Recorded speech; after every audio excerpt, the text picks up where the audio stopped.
जय श्री राम। किष्किंधा कांड में अब ये हमारा चल रहा है दोहा संख्या 10। रामचरण तृण प्रीति करी, बालिकीन तनु त्याग सुमन माल, जिमि कंठिते गिरत न जानई नाक्षी।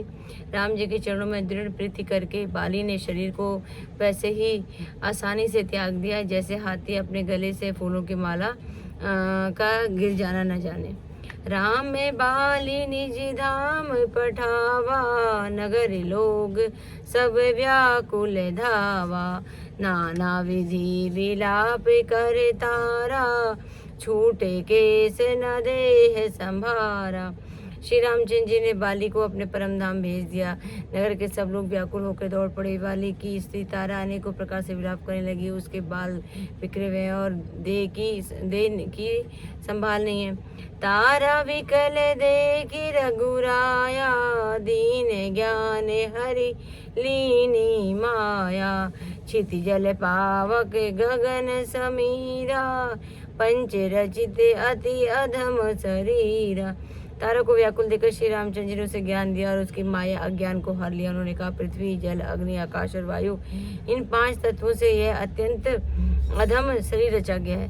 प्रगट सो तनु तब आगे सोवा, जीव नित्य के ही लगी तुम रोवा।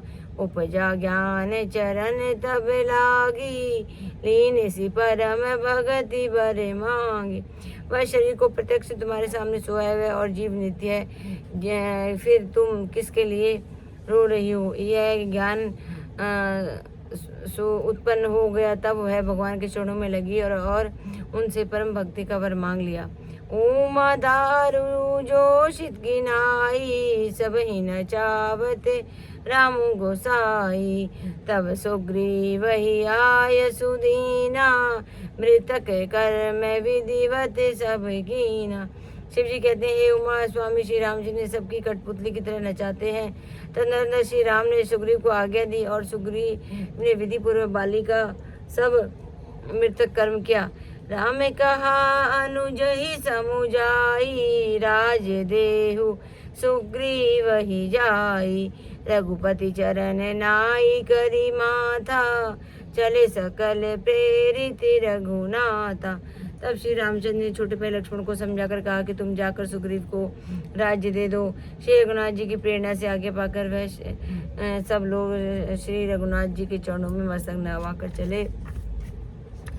लक्ष्मण तुरंत बुलाए पुरजन विप्र समाज, राजुदीन सुग्रीव के अंगद के युवराज। लक्ष्मण जी ने तुरंत ही सब नगरवासियों को और ब्राह्मणों और समाज को बुला लिया और उनके सामने सुग्रीव को राज्य और अंगद को युवराज का पद दे दिया। उमा राम समेत जग माही, गुरु पितु मातु बंधु प्रभु नाही।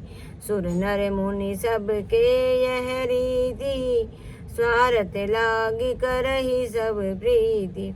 हे पार्वती, जगत में श्री राम के समान हित करने वाला गुरु पिता माता बंधु और स्वामी कोई नहीं है। देवता मनुष्य और मुनि सबकी यह रीति है कि स्वार्थ के लिए ही सबकी प्रीति होती है।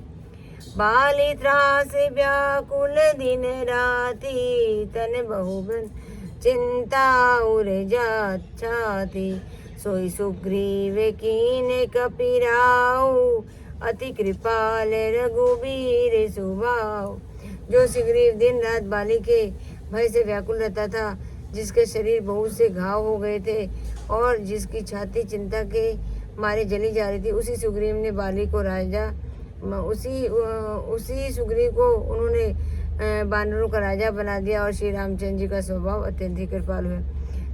जानत हूँ अस प्रभु परिहरहि, काहे न विपति जाल नर परहि। पुनि सुग्रीव ही लीन बोलाई, प्रभु प्रकार निरपनीति सिखाए। जो लोग जानते हुए भी ऐसे प्रभु को त्याग देते हैं, वे क्यों ना विपत्तियों के जाल में फंसे हैं। फिर श्री रामचंद्र जी सुग्रीव को बुलाकर और बहुत प्रकार से उन्हें राजनीति की शिक्षा दी। कह प्रभु सुनो सुग्रीव हरीसा, पुर न जाऊं 10 चारि बरीसा।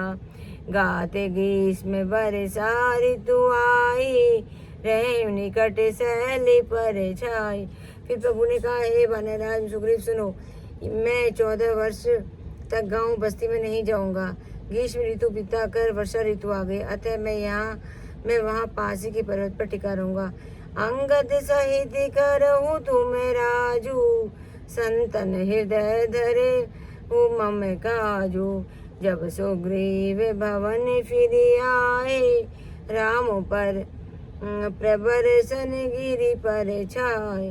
तुम अब अंगद सही राज्य करो, मेरे काम का हृदय में ध्यान रखना। तदंतर जब सुग्रीव जी ने घर लौट आए, तब श्री रामचंद्र जी प्रवर्षण पर्वत पर जा टिके। प्रथम ही देवन गिरी गुहा, राखे रुचिर बनाई। राम कृपा कछु दिन बास करे, हिंगे आई। जय श्री राम जय श्री राम, प्रभु राम जय श्री राम। आज की कथा ये सब।